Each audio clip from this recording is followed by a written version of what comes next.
1 қыркүйекте Қазақстан халқына жолдауында Қасым-Жомарт Тоқаев шетелден тартылған инвестиция сомасы рекордтық көрсеткішке жеткенін және жалпы ішкі өнім 104 триллион теңге болғанын айтты. Тоқаев өтірік айтты ма? Ашық деректер не дейді? Тексеріп көрдік.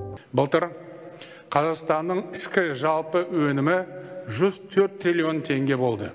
Алдымен каналға тіркеліп, лайк басып, бізді қолдауды ұмытпаңыздар. Расымен Тоқаев та оның спичрайтерларда жақсы дайындалған сияқты. Статистика бюросының ақпаратына сай, 2022 жылы жалпы ішкі өнім 103,7 триллионға жеткен. Елімізге 28 миллиард доллар тікелей шетел инвестициясы тартылды. Бұл рекордтық көрсеткіш. Тоқаевтың бұл мәлімдемесінде бір гәп бар. Ұлттық банк мәліметіне қарасақ, 2022 жылы тікелей инвестиция көлемі 28 миллиард долларға жеткен. Не деген ақша дейсіз ғой? Бұл ақша ешкімнің қалтасына кетпей, тиісті жеріне жетіп, жұмсалса қуанамыз әрине. Ал 28 миллиард долларды Тоқаев рекордтық көрсеткіш деді.